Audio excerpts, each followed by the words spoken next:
Friand. Bienvenue à tous. Nous avons entendu tout à l'heure Muriel Slavic qui nous parlait de la loi E20 et je sais que je vois quelques visages qui sont revenus. Je sais que ça vous a particulièrement captivé et je vous invite à un de ces jours, si vous le souhaitez, à prendre contact avec le musée de la brasserie pour reprendre éventuellement son visuel son diaporama qui sera mis à disposition à l'issue de ce salon. Et puis j'accueille dès maintenant Vincent Alarcon qui va nous parler de la synthèse de l'étude sur les effluents de la brasserie. Il faut que je parle de tout ça, la réglementation, les pré-traitements, les perspectives. Il nous vient de l'École nationale d'industrie laitière, si j'ai bien retenu tout ce qu'il m'a expliqué tout à l'heure, qui est à Marmirol, dont il nous dira sans doute les intérêts architecturaux, ou pas, pour commencer. Je te souhaite bienvenue. À toi. Merci beaucoup. Donc effectivement, Vincent Alarcon, donc je suis formateur dans le domaine de l'eau à l'ENIL de Mamirol. Donc l'ENIL, c'est une école de fromagerie, donc qui a plusieurs axes de travail. Donc effectivement, le métier historique, c'est la formation d'élèves, formation d'apprentis et de professionnels dans trois grands pôles. Donc le premier, c'est le pôle historique, le pôle agroalimentaire, essentiellement sur la partie fromagerie, transformation laitière. Dans les années 90, un pôle sur l'analyse laboratoire. Et depuis 2000, donc un pôle auquel j'appartiens dans le domaine de l'eau et de l'assainissement. Donc ce pôle eau assainissement, il a plusieurs vocations. La première vocation, c'est effectivement l'enseignement, donc en formation scolaire et entreprise. Et il y a un second volet qui est l'aspect recherche à appui technique. Et donc, dans ce cadre-là, j'étais déjà intervenu ici il y a 2-3 ans pour vous présenter c'est un travail que j'avais fait sur la gestion de l'eau et des effluents dans les microbrasseries. Donc c'était un travail sur des petites brasseries, donc à peu près 30 hectolitres par an jusque 1000. Voilà. Et donc aujourd'hui, je vais venir vous parler c'est d'une étude qu'on a réalisée pour le compte de Brasseurs de France, sur les effluents toujours, mais là en passant sur une palette de brasseries qui va de 1000 hectos par an jusqu'à à peu près 20 000. Donc on est passé sur la taille au-dessus et en faisant vraiment un point d'attention sur les pré-traitements. Donc sur le pré-traitement qu'on va mettre en place sur les eaux usées. Donc là, je vais vous présenter très rapidement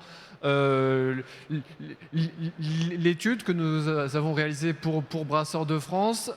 Je ferai c'est un petit rappel réglementaire sur les eaux usées, puisque ça fait jamais de mal et que les collectivités en charge de l'assainissement viennent se rapprocher des brasseries. Et enfin, je ferai c'est un dernier détail sur le pré-traitement, donc voir ce qu'il est envisageable de mettre en place sur une brasserie et aussi voir ce qui n'est pas envisageable. Donc rapidement, je vais commencer par quelques définitions assez rapides.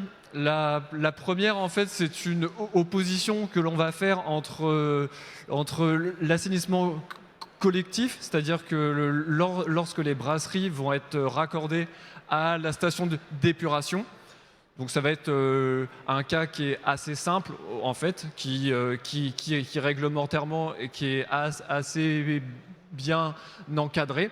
Et par opposition, c'est à l'ANC, donc à l'assainissement non collectif, où là, c'est la brasserie qui va devoir mettre en place son propre traitement, ce qui génère pas mal de complications, que ce soit sur le plan réglementaire ou sur le plan financier. Enfin voilà, quelques rapides rappels, donc je vais passer vite, hein, mais pour la pollution, elle va être quantifiée avec plusieurs paramètres qui sont vraiment propres au domaine de l'eau. mais on va voir, c'est le premier qui est un peu la pollution globale, donc c'est ce qu'on appelle la DCO, demande chimique en oxygène. On a aussi c'est un autre paramètre qui est la demande biologique, et pas biochimique, mais la demande biologique en oxygène sur 5 jours. Ça va nous permettre de voir quelle est la fraction de la pollution qui va pouvoir être traitée par les bactéries. Puisqu'en fait, tous les systèmes de traitement de l'eau qu'on va retrouver dans les collectivités et dans les brasseries vont être basés sur un processus biologique. Et enfin, c'est le dernier paramètre qui est assez simple à comprendre et qu'on voit quand même bien sur la photo, c'est les matières en suspension. Donc l'étude Brasseurs de France, elle a été conduite sur à peu près 13 brasseries en plein Covid. Donc ça a été, quelque chose qui a compliqué un peu la tâche. Et donc sur des brasseries de taille comprise entre 1000 hectolitres par an jusqu'à à peu près 20 000. Et vous voyez que c'était des brasseries qui étaient réparties dans trois grandes régions, l'Île-de-France, la région sud-est et un petit peu sur la Bretagne. Donc globalement, sur ces brasseries, on a fait des prélèvements, donc entrée, pré-traitement, s'il y avait un pré-traitement, et enfin sur la sortie. Donc en général, c'était des sorties vers les réseaux d'assainissement de la collectivité. Donc sur le panel, il y avait deux brasseries qui avaient leur propre station. Donc sur ces 13 brasseries, on a constitué 35 échantillons, donc certains pendant une activité brassage, certains pendant une activité conditionnement, nettoyage, et des fois c'est des activités un petit peu plus mixtes. Et donc voilà, donc on a pu faire c'est un diagnostic sur les bassins tampons, sur les stations d'épuration. Et à ces analyses terrain, on est venu à ajouter à peu près 30 bulletins d'analyse complémentaires qui ont été transmis par les adhérents de Brasseurs de France. Tous les résultats de cette étude ont été consignés dans un guide qui est distribué par Brasseurs de France et dont la synthèse va vous être présentée maintenant. Globalement, ce que l'on constate dans toutes les brasseries, c'est que les échantillons et les effluents ont des concentrations qui sont très importantes. En général, on est 10 fois plus concentré qu'un effluent d'un particulier. C'est valable pour l'ensemble des paramètres, que ce soit la DCO, azote, phosphore. C'est une pollution qui est essentiellement soluble, c'est-à-dire que toute opération de filtration ou de décantation sur l'effluent ne sert à presque rien. C'est-à-dire que la pollution est soluble et elle ne pourra être dégradée que par un traitement biologique, qui est un traitement qui est assez complexe à mettre en œuvre et assez coûteux. Mais ça, on en reparlera un petit peu après sur les pré-traitements. Et systématiquement, on a observé des non-respects sur les pH et sur les températures. C'est-à-dire que les pH étaient régulièrement supérieurs en sortie à 8,5, qui est la limite en général imposée par la réglementation. Et pareil, pour les températures, on était souvent à plus de 30 degrés. Donc globalement, ce qu'on va pouvoir mettre en place sur les pré-traitements, pour la partie pH température, on va se rendre compte que mettre en place un bassin tampon, c'est quelque chose qui est obligatoire. Et c'est quelque chose qui est relativement accessible en termes de prix. Et donc voilà, ça c'est un ouvrage qu'on doit retrouver systématiquement en sortie de brasserie. Voilà. Et enfin, si on veut travailler sur la macropollution, donc sur la DCO, DBO5, azote, phosphore, on va devoir forcément passer sur un traitement biologique, donc sur une station d'épuration, vraiment, qui va coûter assez cher. Si je reviens maintenant sur la réglementation, donc dans la réglementation, donc dans le Code général des collectivités territoriales, les rejets vont être classés en 3 sortes. Et pour les brasseries, on va être dans la dernière catégorie, ce qu'on appelle les effluents non domestiques. Pour cette catégorie, la collectivité qui est en charge de la collecte et du traitement des eaux usées, elle n'a aucune obligation de les récupérer. C'est-à-dire que c'est un service que la collectivité offre en contrepartie d'une redevance particulière. Pour pouvoir déverser des eaux usées industrielles dans un réseau d'assainissement, il est indispensable d'avoir une autorisation. Donc c'est une autorisation qui est délivrée par la collectivité. Donc en général maintenant c'est une communauté de communes ou une communauté d'agglomération. Et donc c'est vraiment quelque chose qui est obligatoire. Et à ce document, la collectivité, si elle le souhaite, peut ajouter c'est un document contractuel qu'on appelle une convention de déversement. Donc si je reviens sur le document qui est obligatoire, qui est l'autorisation, c'est un document qui est délivré par la collectivité à la demande de la brasserie. Voilà. Et donc qui autorise la brasserie à déverser ces eaux usées sur la période de 4-5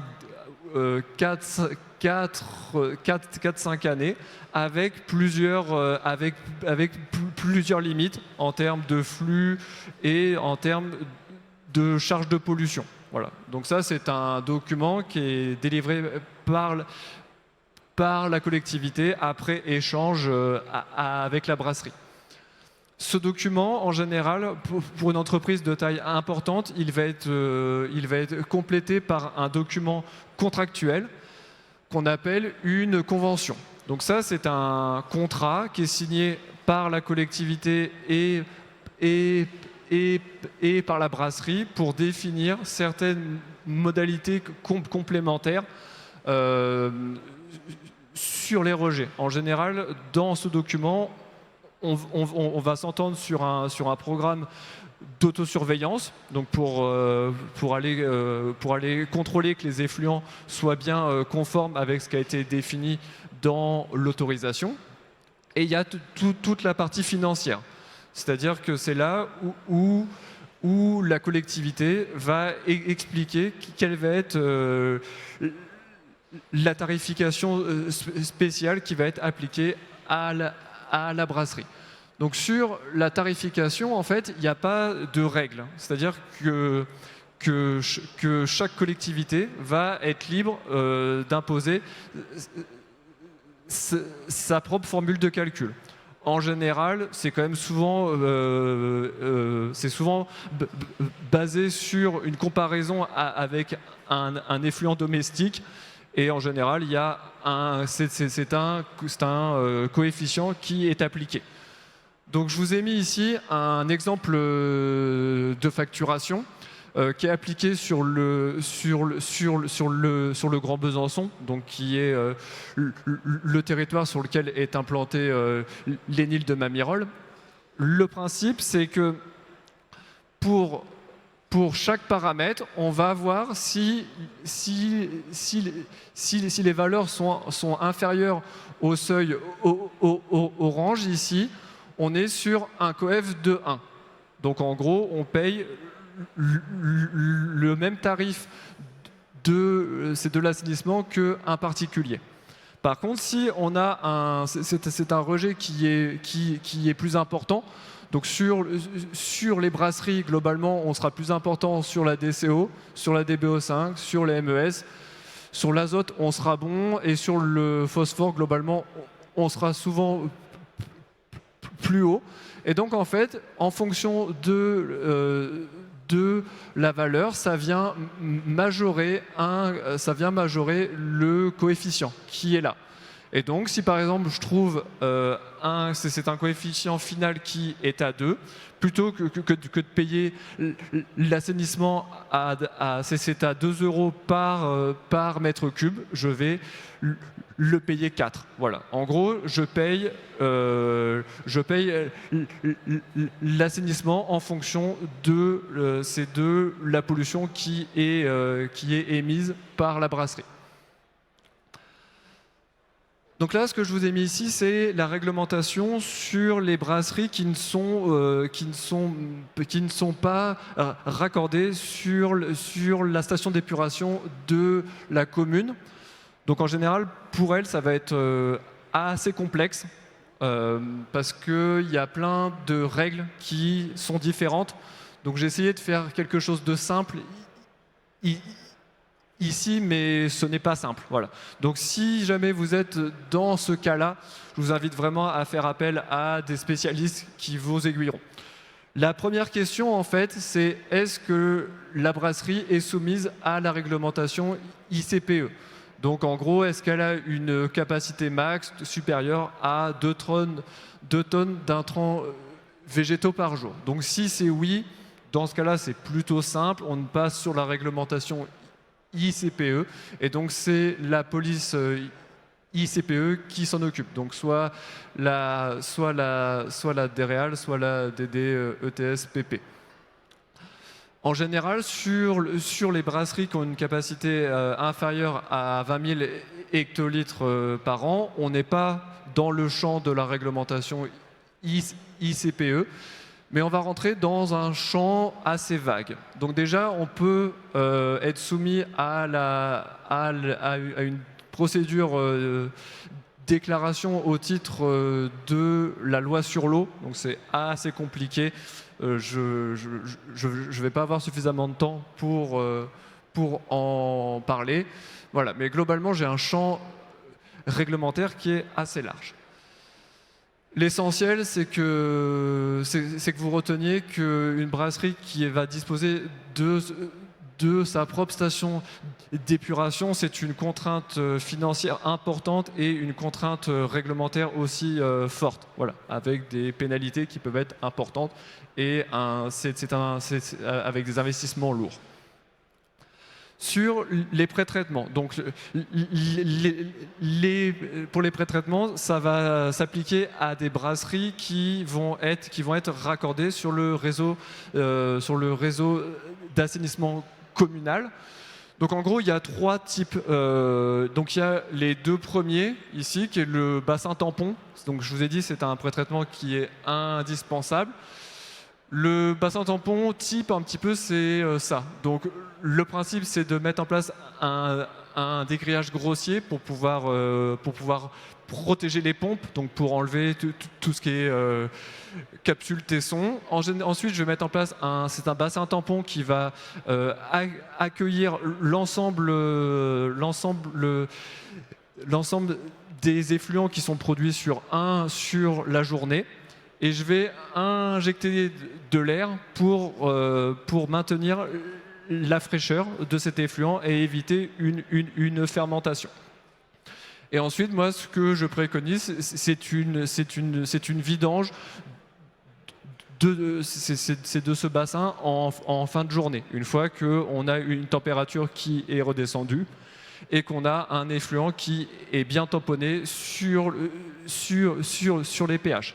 Par contre, c'est un bassin tampon, ça n'a aucun impact sur la charge de pollution. C'est-à-dire que je vais rejeter exactement pareil en termes de DCO, etc. Si je veux travailler sur la DCO, eh ben, je vais devoir mettre en place la solution complète. Donc en fait, une vraie station d'épuration avec bassin tampon et derrière traitement biologique complet. Pour les perspectives, donc c'est un sujet qui monte depuis 5 ans, qui va progresser encore, puisque les services de l'eau et de l'assainissement sont en train de terminer la mise en conformité, donc avec la mise en place d'autorisation pour l'ensemble des brasseries. Donc vous avez dû comprendre que ce qui était important et ce qui est à mon sens indispensable, c'est de mettre en place un bassin tampon à chaque brasserie. Et il y a un gros travail à faire encore sur les coproduits. C'est-à-dire qu'il y a une charge de pollution qui est importante, qui est liée à des rejets de ces deux matières premières, comme un mou, par exemple, qui serait resté piégé en fond de la cuve filtre avec le trub. Et il y a un sujet qui est très important, c'est toutes les levures qui représentent, c'est une charge de pollution très très importante. À peu près 1 litre de levure, c'est la pollution journalière d'à peu près 2 à 3 personnes. Donc c'est vraiment énorme. Et ça, c'est un coproduit qui à terme qui n'aura plus sa place dans un réseau d'assainissement. Voilà un petit peu ce que je pouvais vous dire sur le sujet. Et maintenant, on va passer au temps d'échange sur des questions complémentaires, sur des cas particuliers. Voilà.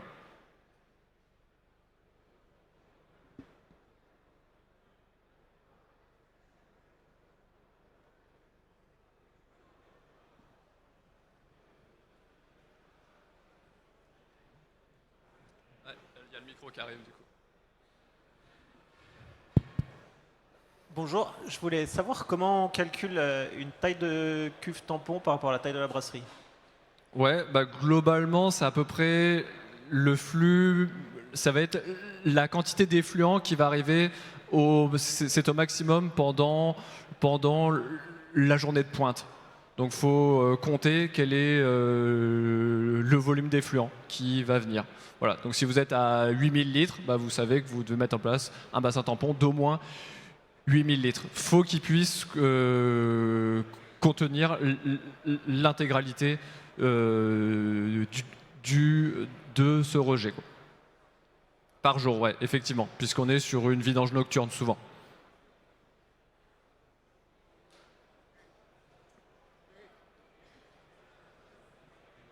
Oui, dans les traitements dont vous avez parlé des traitements biologiques. Mais est-ce que actuellement, il ne serait pas plus intéressant de passer par les traitements qu'on appelle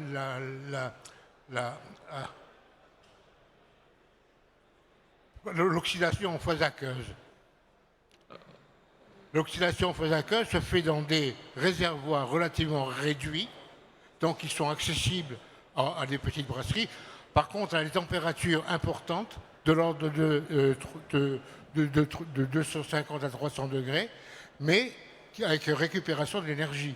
Ouais. Alors je crois savoir qu'il y a eu des traitements de cette nature qui ont été installés dans le champagne. Pourquoi pas en brasserie? Puisque la biologie, en brasserie, tous les effluents sont de nature biologique importante, hein, donc notamment les matières oxydables. Pourquoi ne pas... Alors, ces systèmes de traitement ont été développés par l'université de Montpellier. Je vous le signale au passage. Et vous en avez déjà entendu parler? Non, Ah du bon. coup, c'est un traitement que je ne connais pas. Oui. Après, c'est quelque chose que je crois que c'est l'avenir dans ce domaine-là, parce que même les petites brasseries pourront s'équiper. Hein. Ouais. C'est rien de faire un échangeur de température avec un chambreur. Voilà, je ne pourrais pas répondre. La seule chose que je peux vous dire, c'est que le biologique traditionnel, entre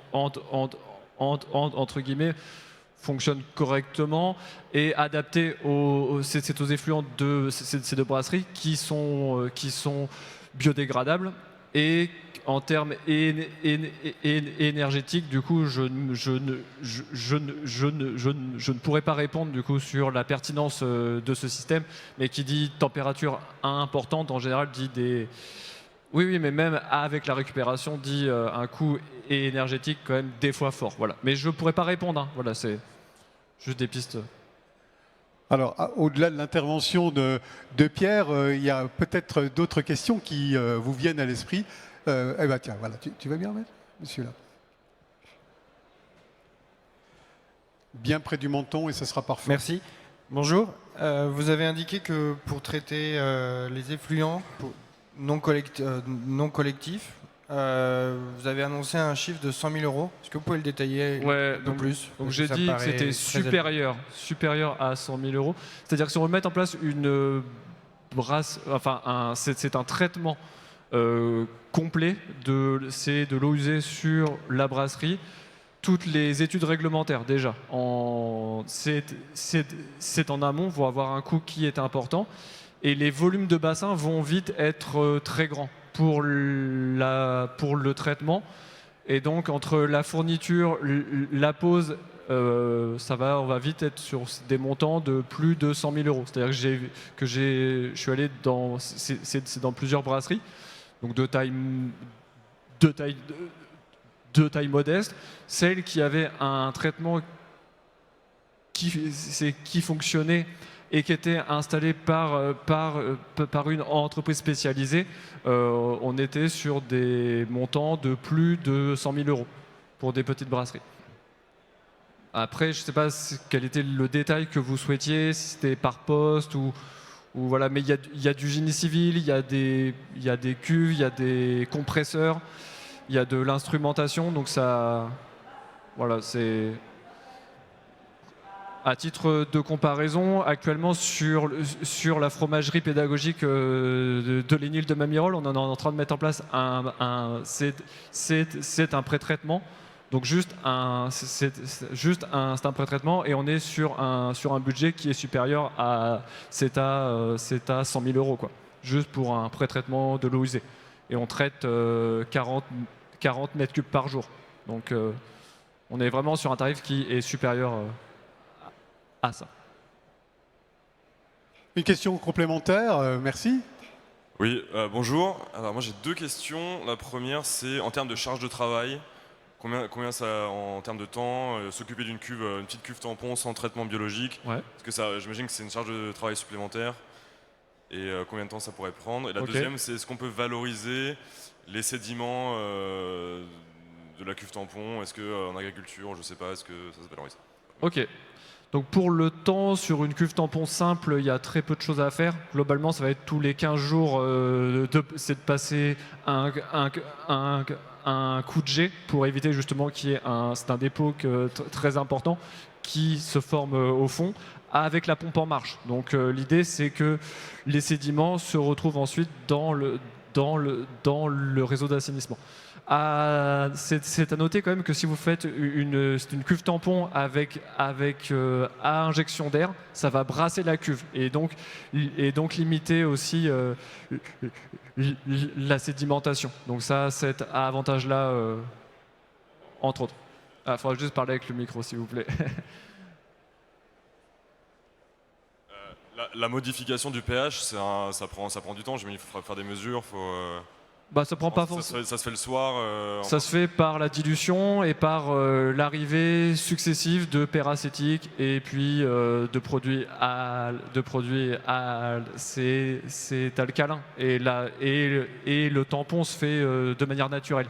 Il n'y a pas besoin, sauf un cas particulier, mais globalement, il n'y a pas besoin d'aller rajouter de l'acide ou alors de la soude. Mais là, on serait plutôt sur une problématique d'acide. Une question tout là-bas.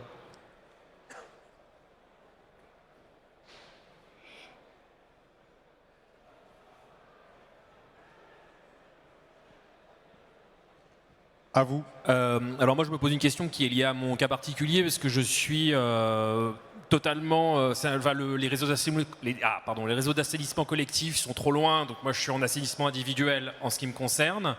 Et je voulais savoir, grosso modo, en étant prudent sur les effluents, en valorisant les coproduits comme vous en parliez, grosso modo, à partir de quel volume de production ce sera plus envisageable de ne pas rentrer dans des investissements de traitement lourds et complets parce que ça posera un problème. Ouais, va falloir très vite faire. Très vite, ouais. J'ai pas de valeur type, mais même une petite brasserie qui va brasser que 50 hectos par an, il y a des rejets qui commencent à être assez chargés, quoi. Bah, c'est ce qui me semblait de ce que je connais, de ce que font les particuliers. Très vite, on est très limité avec des règles très strictes. Voilà, donc faut déménager. C'est ma première proposition. Ouais, Souvent, c'est une brasserie qui m'interroge qui est dans votre cas et qui m'interroge pour mettre en place c'est un traitement. La première proposition que je fais, c'est est-ce que c'est pas possible d'aller ailleurs? Voilà. D'accord, donc l'assainissement individuel pour une petite brasserie, grosso modo, c'est très compliqué. C'est très compliqué parce que c'est un métier à part entière, comme faire de la bière. C'est un autre métier qui va demander du temps, du curage et de l'argent pour l'investissement. On peut faire des choses pour des toutes petites brasseries, on peut descendre en termes de prix, mais on va rarement être à moins de 30-40 000 euros, quoi. Ce qui pour une petite brasserie représente des sommes très importantes. Et donc très vite il va falloir mettre en place quelque chose. Voilà. Donc actuellement il y a peu de contrôles qui sont faits sur ces petites brasseries. Donc elles passent entre les gouttes, mais par expérience, j'ai vu des rejets qui étaient non conformes et de très très loin, quoi. On était très très non conformes.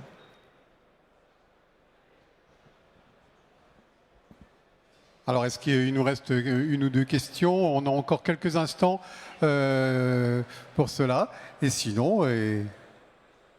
voici une par ici. Philippe, si tu veux bien. Une dernière pour la route, c'est ça? Voilà, merci. Bonjour. Moi, je me pose la question, est-ce que la biométhanisation peut avoir un intérêt? Tout à fait, tout à fait.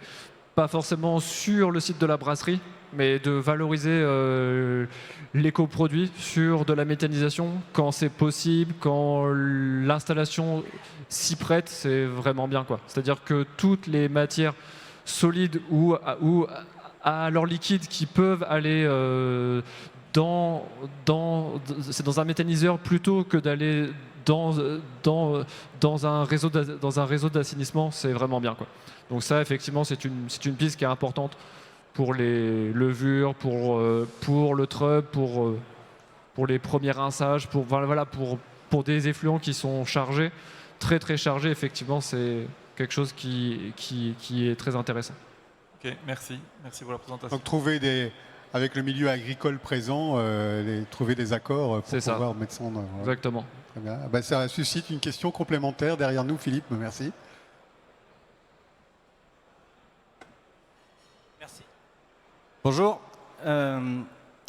Est-ce qu'à terme, les brasseries qui sont raccordées actuellement au réseau d'assainissement seront dans l'obligation de s'équiper de stations d'épuration elles-mêmes?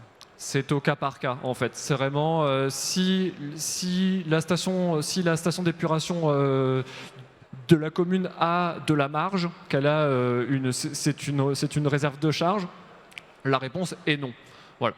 Par contre, si la station de la collectivité est à pleine capacité, ça peut se poser. Voilà. Moi, ce que je conseille, c'est que la brasserie participe financièrement au projet d'agrandissement de la station. Ce qui est bien plus intéressant et ce qui permet de conserver la partie traitement hors de cette activité brassage. Voilà, donc moi c'est le conseil que j'ai, c'est de s'inscrire avec la collectivité si elle est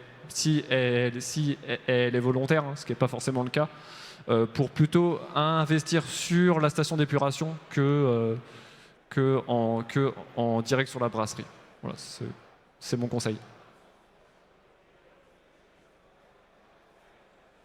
Était-ce là la dernière intervention de notre public intéressé? Plus ou moins? Non, c'est bien. Eh bien, il nous reste à applaudir cette présentation tout à fait intéressante. J'espère que vous pourrez encore prendre des contacts avec Vincent Alarcon ou avec Brasseurs de France ou d'autres partenaires sur cette question qui est quand même un sujet majeur pour les petites brasseries. Et effectivement, lorsque je brasse moi-même dans mon appartement, je ne me pose pas cette question-là. Je mets tout à l'évier quand j'ai fini. Mais quand sont forcément tellement minuscules que personne ne s'en rend compte. Mais on voit bien que très vite, ces effluents-là sont quelque chose d'essentiel à nous. Merci pour cela. Vous pourrez retrouver dans quelques semaines cette présentation sur en demandant le lien auprès du Musée français de la brasserie qui vous le transmettra. Évidemment, notre ami Vincent sera avec nous. Il va boire un verre là et vous pourrez éventuellement lui poser quelques questions ou le rencontrer à titre personnel autour de la buvette du salon, du musée de la brasserie. Bienvenue à tous. Et puis on se retrouve vers midi, c'est-à-dire dans une vingtaine de minutes, dans cette même salle, pour retrouver Elisabeth Pierre qui nous parlera de Mordu, le magazine Épicurieux. On se retrouve tout à l'heure. À tout à l'heure, bien sûr.